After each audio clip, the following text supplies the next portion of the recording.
Good afternoon, Sanjay, and thank you for joining us at Prabodhan Mancha. Thank you for Uh, having me here. so, Sanjay, and I think in a lighter vein, a lot of people say that work from home has become tougher and more exhaustive. But let's be straight. Come to my question to you. I think immediately after the whole coronavirus crisis broke out, I think Seva Sahyog, Jana Kalyan, and a whole lot of RSS affiliated organizations were at the forefront. So I think first question to you, what was the thought process in terms of really focusing on what did you want to focus on, which is the areas you thought you should be choosing in terms of really getting down to and doing active social work after the coronavirus crisis started? Actually, there are two fronts on which we thought we should be doing work. A, on the vulnerable section of the society, because obviously they are daily wages, and if you don't have the money in hands, you cannot fulfill your necessities. And fortunately, because of our Samutkarsh project between Pune, Mumbai, we are working in almost 150 bastis. So we had enough foot sort of a network in the community by way of community teacher, community students. We also had started a year back in community parent committees. So that actually gave us a lot of confidence in terms of accessing those areas. And our focus was largely, given the limited resources we could garner, was families which we knew through our Samutkarsh projects, basically the families of our students which are attending the Abhyasikas. And they are almost 8 to 9,000 between Pune and Mumbai. 8,000 students come every day to our Samutkarsh Abhyasikas. So we could actually get a good hang of what condition they could live in if they had no income, they had no cash flows. So that was our prime focus in terms of giving them ration, not cooked food as such, because obviously cooking and again delivering that was a challenge. And we also knew that obviously there would be time when the access to this community also would stop as the corona progressed. So we identified rations, sorry, not ration shop, but the grocer shops in those areas. And we put a system in place. We gave stamped coupons to our beneficiaries and also told the grocer to pack a standard kit which would last for 2 to 3 weeks for a family of 4 to 5, and absolutely essentials. We also, while we gave them tea powder at the beginning, we stopped giving because one could live without tea, but one cannot live without essential food.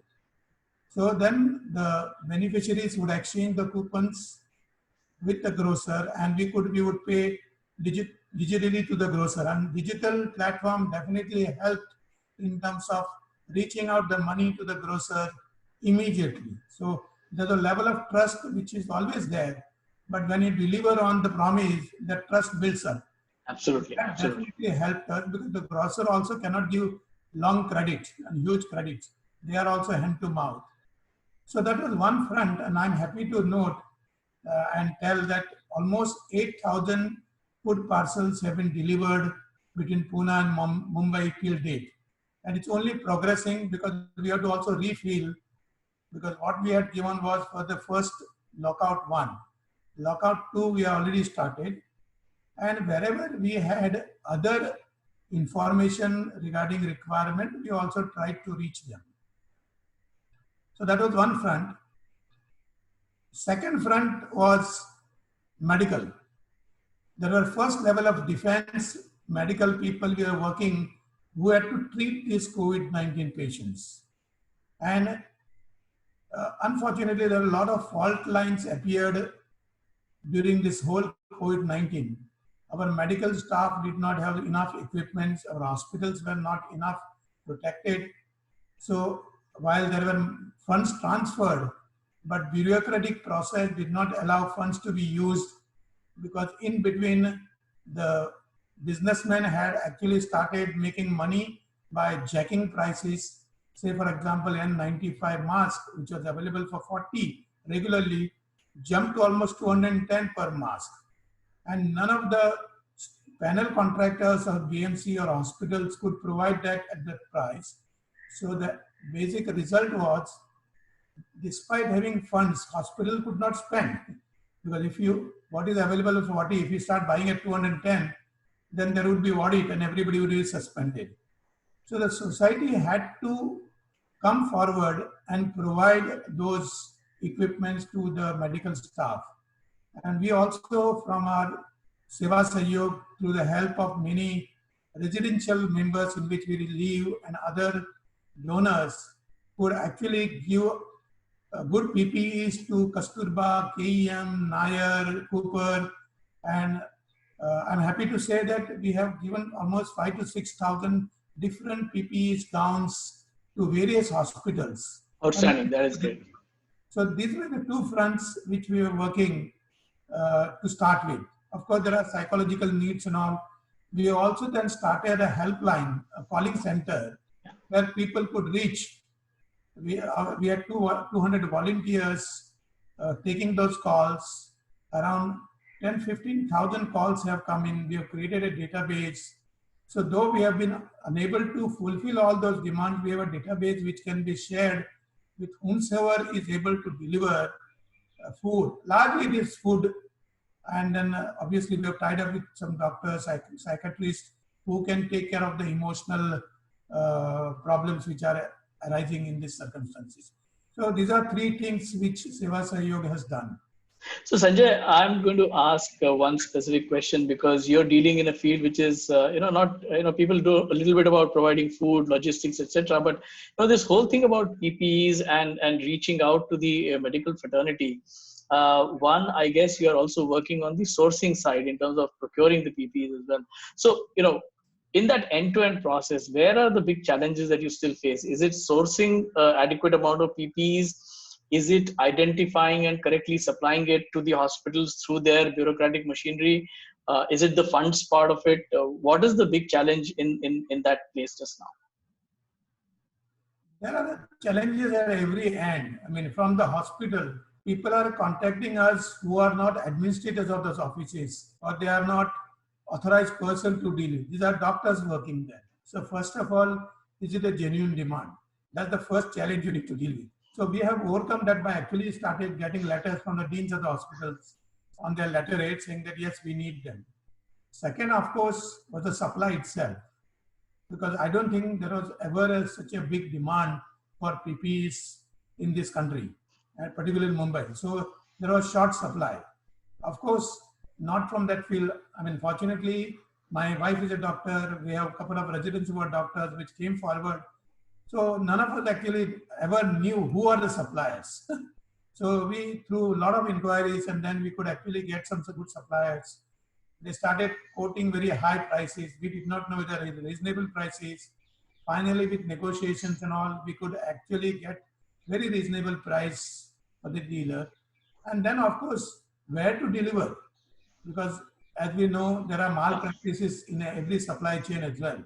If the supplier doesn't give and only gives a delivery challenge saying that this is delivered, also is a problem, because you are getting donations from people who trust you. So we have to build that chain by bringing supplies to our homes. And today all societies are locked also. So then we kept it in our cars and called the doctors outside, delivered them outside, to ensure that, I mean, we also do not become agents of spread of coronavirus. So challenges were everywhere, but our team of doctors really took this to their ultimate goal. Sanjay, I mean, just on the whole medical and PPE front, what's the sort of volunteer force which is currently both doctors and non-doctor volunteer force, which probably is associated with Seva Sahyog? Today, I mean, between Pune and Mumbai, I think active volunteers could be in the range of 600 to 700. Wow, amazing. So Sanjay, I think, at Prabodhan Mancha, we've made an appeal to people to sort of, with our reach that we have, to make donations to two organizations. Seva Sahyog is one of them and Jana Kalyan is the other. But in addition to just contributing through whatever means people have financially, what is that one message or appeal you will make to the audience of Prabodhan Mancha in this crisis? What is it that you think they can contribute to, especially looking at what Seva Sahyog is doing? There are a lot of learnings with this COVID-19 crisis. I would take it, we can have a lot of positives out of it. First, crowding in vegetable market should be completely.